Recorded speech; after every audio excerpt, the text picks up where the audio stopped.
Assalamualaikum warahmatullahi wabarakatuh.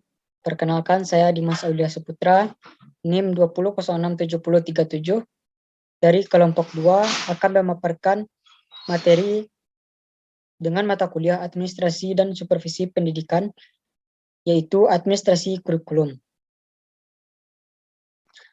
Pengertian kurikulum dan administrasi kurikulum.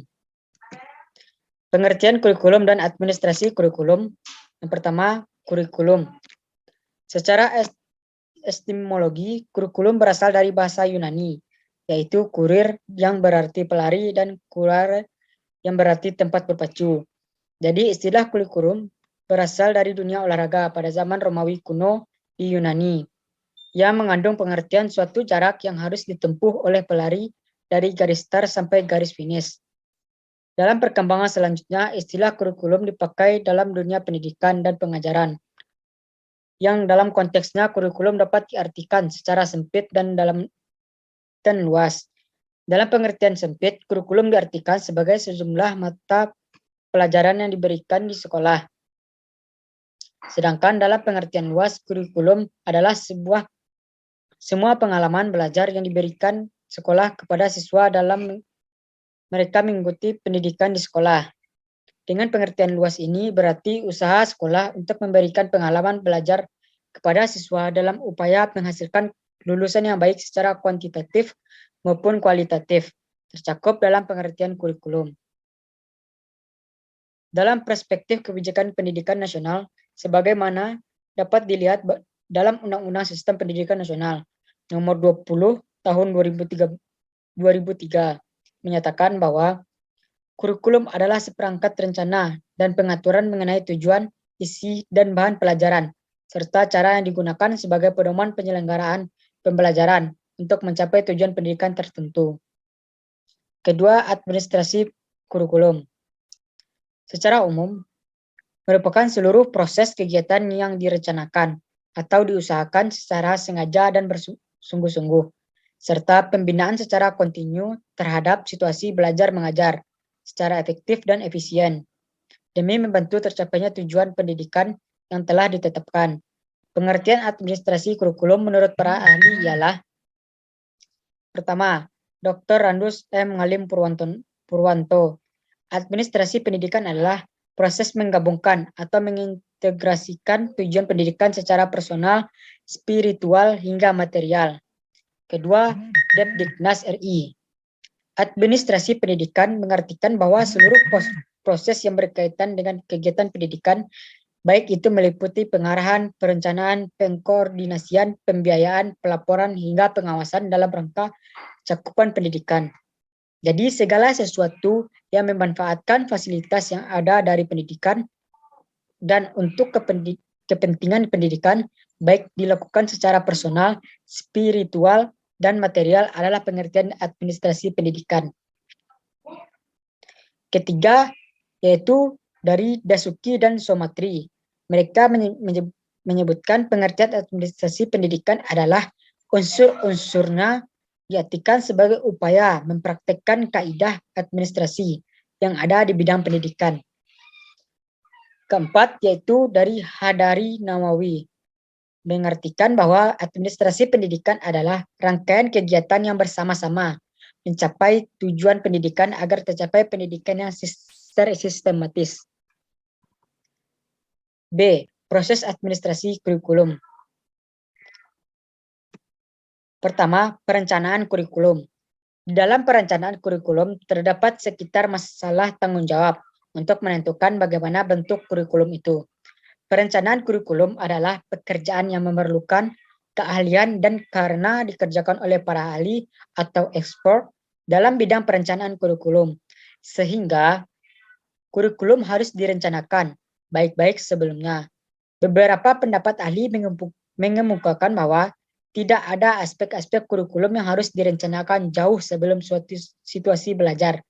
Pendapat yang berbeda itu dapat dikelompokkan sebagai berikut. A. Kurikulum seharusnya direncanakan di muka secara terperinci oleh ekspor dalam bentuk kumpulan mata pelajaran. B. Kurikulum direncanakan secara terperinci muka oleh panitia yang terdiri dari guru-guru dalam bentuk kumpulan mata pelajaran. C. Kurikulum direncanakan dalam garis besarnya yang luas oleh panitia yang terdiri dari guru-guru dalam bentuk pedoman kerja. Perincian dilakukan oleh guru berdasarkan kebutuhan murid. D. Kurikulum direncanakan dalam garis besarnya berisi partisipasi dari guru dan tokoh-tokoh masyarakat. Perinci dilakukan oleh perencanaan bersama guru dan murid. E. Kurikulum direncanakan oleh guru bersama murid pada waktu akan belajar tanpa perencanaan jauh di muka.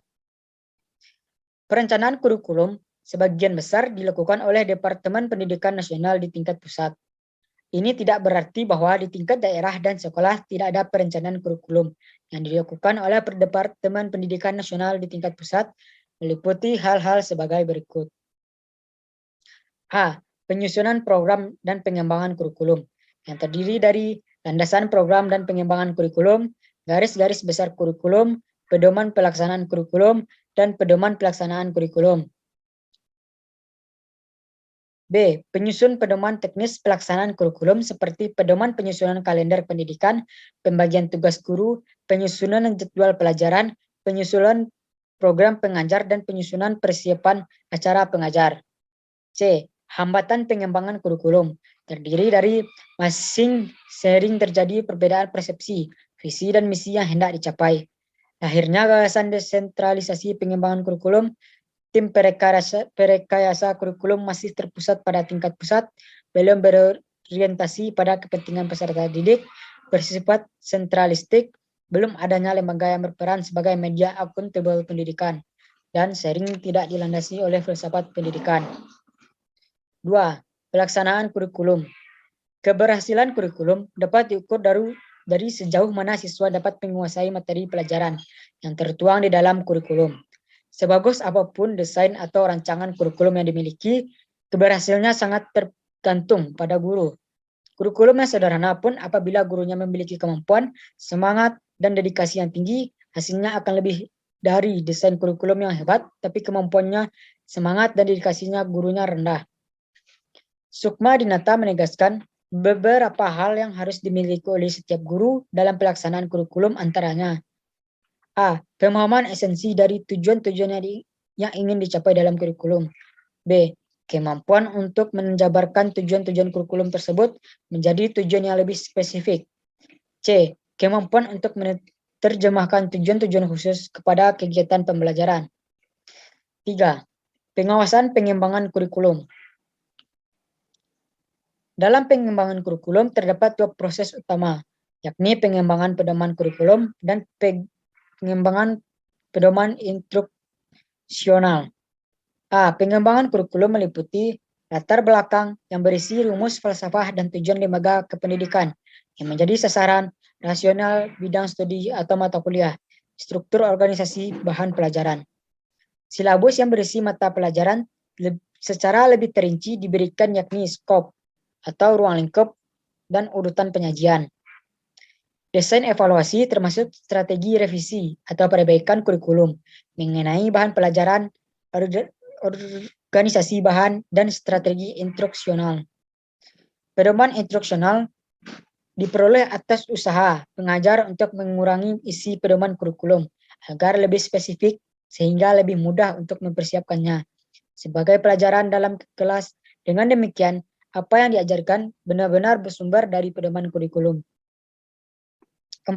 Yaitu yang terakhir, evaluasi.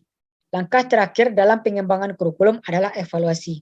Evaluasi adalah proses yang berkelanjutan di mana data yang terkumpul dan dibuat pertimbangan untuk tujuan memperbaiki sistem. Evaluasi yang sesama adalah sangat esensial dalam pengembangan kurikulum. Evaluasi dirasa sebagai suatu proses membuat keputusan, sedangkan riset sebagai proses pengumpul data sebagai dasar pengambilan keputusan.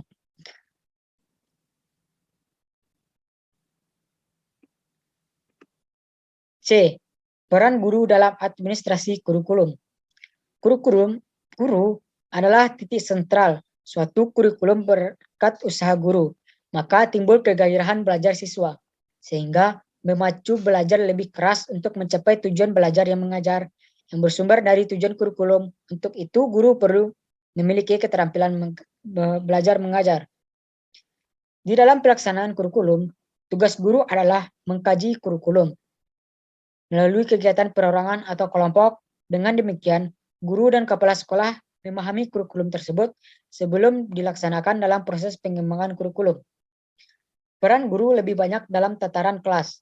Berikut ini dijelaskan peran guru dalam administrasi kurikulum, yaitu 1. Implementer. Guru berperan dalam mengaplikasikan kurikulum yang sudah ada. Dalam melaksanakan perannya, guru hanya menerima kebijakan perumusan kurikulum. Guru tidak memiliki ruang baik untuk menentukan isi kurikulum maupun menentukan target kurikulum. Pada fase implementator, peran guru dapat pengembangan kurikulumnya hanya sebatas menjalankan kurikulum yang telah disusun. Kedua, adapter. Guru berperan lebih dari sebagai pelaksana kurikulum, tetapi juga sebagai penyelaras kurikulum dengan karakteristik kebutuhan siswa dan kebutuhan daerah. Dalam fase ini, guru memberikan kewenangan untuk menyelesaikan kurikulum yang sudah ada dengan karakteristik sekolah dan kebutuhan lokal. Ketiga, developer. Guru berwenang dalam mendesain kurikulum. Guru bukan saja dapat menentukan tujuan dan isi pelajaran yang akan disampaikan, akan tetapi juga dapat menentukan strategi apa yang harus dikembangkan serta bagaimana mengukur keberhasilannya.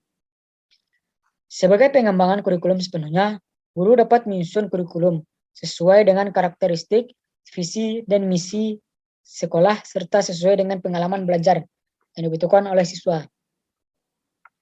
Keempat, researchers. Peran guru sebagai peneliti kurikulum.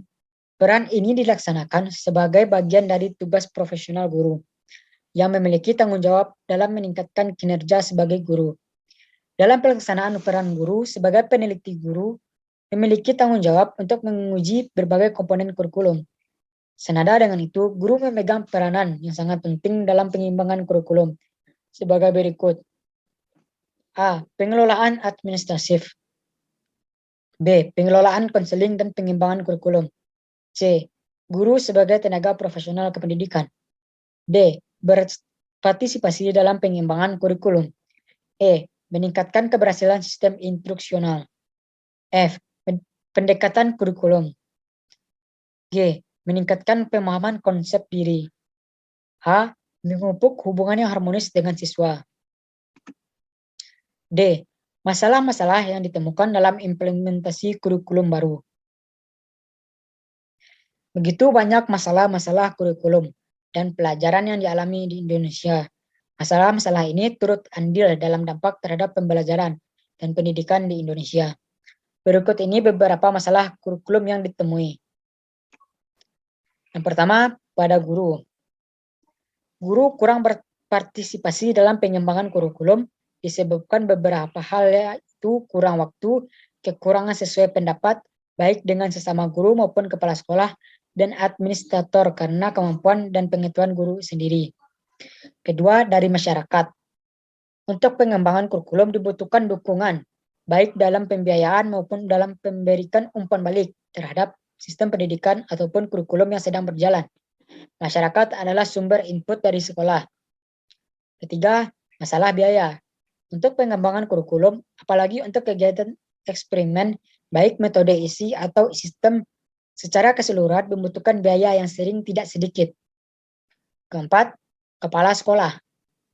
Dalam hal ini seharusnya kepala sekolah mempunyai latar belakang mendalam tentang teori dan praktek kurikulum. Kepala sekolah merupakan peranan yang penting dalam pengembangan kurikulum. Yang terakhir yaitu kelima, birokrasi. Terdiri dari para inspeksi di Kanwil dan juga orang tua maupun tokoh-tokoh masyarakat. Kepala sekolah dan stafnya tidak dapat bekerja dalam kerangka patokan yang ditetapkan oleh Depdikbud. Baiklah, sekian, terima kasih pemaparan materi dari saya. Apabila ada kesalahan kata dan perbuatan, saya mohon maaf. Assalamualaikum warahmatullahi wabarakatuh. Terima kasih.